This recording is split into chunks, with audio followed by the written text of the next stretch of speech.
Nägid suur kott, väike mehike, naeratus näol, sigaret huultel ja tuleb. Pärnu legendaarne pudelivovka korjas taaret ja küsis sente. Ja tegi seda nii armsalt, et nüüd tahavad suuremad fännid talle lausa ausamba püstitada. Me mõtlesime küll, et oleks tore, kui oleks selline pronksist voova, kuhu saab ka päriselt senti panna. Et see oleks tore.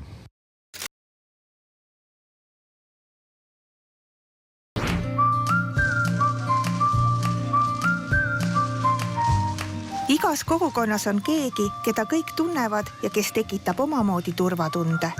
Mitte seetõttu, et ta oleks midagi suurt korda saatnud, vaid seepärast, et ta on alati olemas. Pärnukate jaoks oli see Vladimir Vetšin, hüüdnimega pudelivovka, kellest liigub sadu legende. Näiteks küsinud ta raha ainult tööajal, kui tööriided seljas. Ta polevat eales midagi varastanud. On end aastatega pudeleid korjates lausa miljonäriks sobranud. Voova ikkagi põhimõtteliselt 3 inimpõlve on olnud koos Pärnuga. Ei olnud aasta aega, kui Voovad poleks linna peal olnud. Nägid suur kott, väike mehike, naeratus näol, sigaret huultel ja tuleb. Ja sa teadsid, sa oled õiges paigas. Lood Pärnu Vovkast jõudsid ka leheveergudele ja väidetavalt on ta isegi laulu sisse pandud.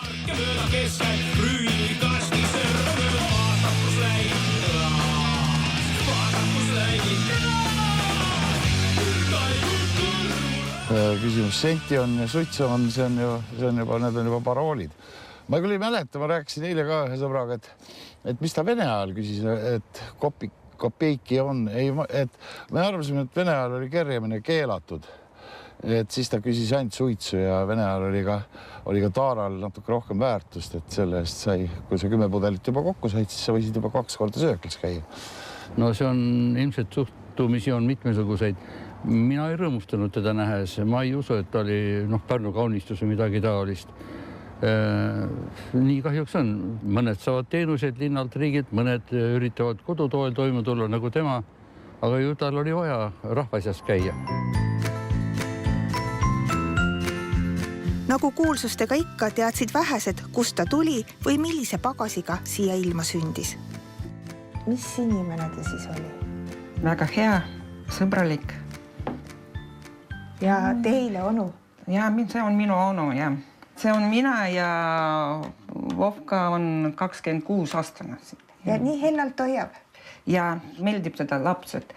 Siit minu tütar ka, ta vaata, ta hoiab nüüd. Ja ta kogu aeg, anna mul käru, ma tahan jalutama. Ja вот, когда у нас надо что-то делать, мы одевали ребенка, давали, и он гулял. Он гулял с детьми. Это очень хороший помощник был. Vladimir Vetšin sündis 16. mail 1949. aastal Sindis, majas, kus praegu asub tervisekeskus. Ta oli oma pere 13. laps. 5 tundi hiljem jõudis siia ilma tema kaksikvend. Pildil on poisid koos ema-isa ja 104-aastase vanaemaga. Peagi selgus, et Vooval oli juba sündides vaimne puue. Tema kaksikvennaga läks kõik hästi. Когда его в первый класс отвели, и он вместо того, чтобы учиться, он хотел все время кушать. И тогда его отец отвез его в Ленинград к профессору. И профессор уже тогда сказал, что у него развитие 5-летнего ребенка. И это ничего, не исправить никак. Mis ta siis edasi sai? Räägitakse, et ta oli hea töömees. Да, он очень. Особенно он любил дрова. Он работал на лесопилке здесь в Пärnu на Каево. Но когда перестройка началась, его сократили.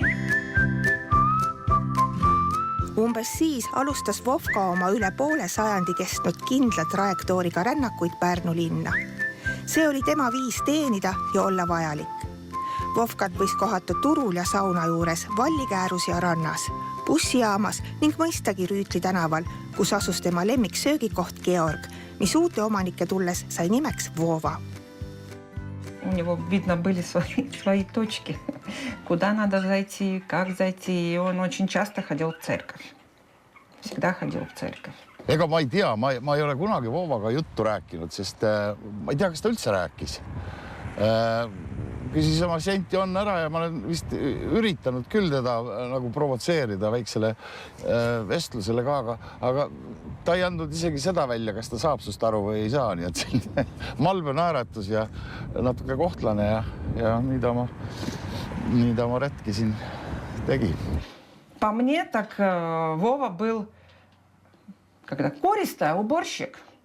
Уборщик вот этой вот грязи, которую люди вот кидали, бутылки, да, вот он собирал. А когда он центы собирал, по мне, он собирал слезы людей. Он не каждому подходил и говорил, дайте мне, ну, это Анна, центи. А мне кажется, что он все-таки чувствовал человека, у кого какое-то вот, ну, как бы такое горе или, ну, что-то, какая-то проблема. Он подходил и просил вот Анна, центи. И для меня это, мне кажется, что это были слезы того человека, и он просто это брал на себя в виде вот этих копеек.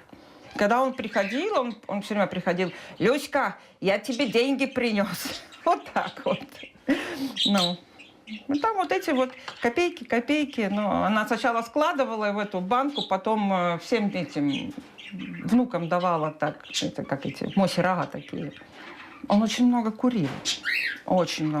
И деньги почти уходили вот на сигареты, потому что у него в день уходило 3 пачки. Да, 3 пачки. Но он же как курил? Он же курил не так, как вот этот. Он просто вот так вот дым просто пускал. Он думал, что он это курит. Selle suitsu küsimise kohta, selle kohta on üks lahe legend ka olemas, et oli siis Voova jälle oma ringil ja küsinud kellegi käest suitsu. Voova oli suitsu vaadanud, natukene pead vangutanud, pannud siis suitsu ilusasti taskusse, võtnud punase Marlboro paki ja võtnud sealt endale suitsu välja. Et ega tal väga suurt tarvidust seda suitsu küsida ei olnud. See on üks kindel mõõt ja mõõdupuu, et kui ühel linnal on olemas sellised asjad nagu Voova ja Flaksi-Mati ja Õnge Enn ja Senta et see näitab seda, et see linn on täpselt paraja suurusega elamiseks. Tallinnas ma ei usu, et on selliseid maskotte olemas. Ma ei tea, kas Tartuski on, aga kindlalt on sellised olemas Viljandis ja Haapsalus, laulukunnar ja et selline kuidagi terve suhtumine oli temasse, ega siis keegi Voovale midagi halvasti vist ei öelnud, välja arvatud lapsed vahel, aga need tegid seda ka lustiga. Kas miski asi teile muret ka tegi? Никогда. Koroonaaja algusest pole Vovkat enam Pärnu tänavatel nähtud. See foto on pärit tema koduselt sünnipäevalt 3 aastat tagasi. Siis hakkas Voova tervis järsult halvenema. Но очень тяжело было, очень тяжело. Он не слышал, он кушать не хотел, он не видел ничего. Vladimir Fetšin suri 26. jaanuari öösel kodus oma noorema õe juures. Я просто поставила этот пост для того, чтобы его просто не трогали, что да, он умер, все, человека нету больше. Это легенда, все. Pärast legendi lahkumist läks sotsiaalmeedia meenutustest ja kaastundeavaldustest kihama. Südamest tulevaid kommentaare tuli kokku 1000. Järelhüüde tegid Pärnu Postimees ja üleriigiline Õhtuleht. Fännid lõid Vovka mälestuseks Facebooki lehekülje. Удивлена я очень была вот этому. Я, конечно, когда дочка прислала этот ссылку, я, опять так что, опять что-то, а потом читала комментарии. В Финляндии даже его помнят. Kui Vladimir Fetšin tähistas oma 70. sünnipäeva, tegi tänavakunstnik Krüptik temast pildi ööklubi Sunset uksele. 3 aastat tagasi sündis Voovast kunstiteos Pärnu Jaansoni raja vasakule kaldale. Tema nime kannab linna üks tuntumaid söögikohti. Nüüd arutab kogukond, kas ja kuidas püstitada nende legendile mälestusmärk. See on nagu väärt mõte, aga ma ei usu, et see toime saab, sest mu meelest Pärnu linn on harg seda tegema. Et siin olid suured pahandused juba, kuivõrd suured, aga pahandused natuke selle toidukohaga, mille nimi oli Voova pandud ja siis nad pidid leiutama mingi põhjenduse, et ei, me ei mõelnud üldse Voova Fetkinit, me mõtlesime vorst ja vahvel. Et oli ju kunagi aeg, kui Pärnu koloriitsetele kujudele, see oli kadunud Rait Pärg veel, mõtles, et võiks teha sellised mõnusad mitte suured, aga ikkagi mälestusmärgid, et neil olid omad lemmikkohad ja panna sinna, et noh, jäädvustada, et meil on Pärnus olnud ka siukseid kihvte tegelasi. Aga millegipärast meie linnaisad tol hetkel olid väga tõsised, et neile selline soe südamlik muhe iroonia linna aadressil, et noh, kuulge Liidia Koidula ja siis on Voova, et ei sobinud, aga minu meelest, kuulge, miks mitte? Kui nad panevad rahad kokku ja teevad, milles küsimus, aga siis võiks niimoodi teha, et ei juhtuks see, mis juhtus Joalaga Viljandis. Selle mehe ja tema pere tundeid peaks ka aktsepteerima, austama. Et oleks tore, kui oleks selline pronksist Voova, kuhu saab ka päriselt senti panna. Aga et see raha võiks minna siis eesmärgipäraselt kusagile varjupaikadesse. Ja midagi halba maitset ma küll ei näe, et sellel küljes oleks. Et see oleks tore. Selline Voova meil, meie oma Voova.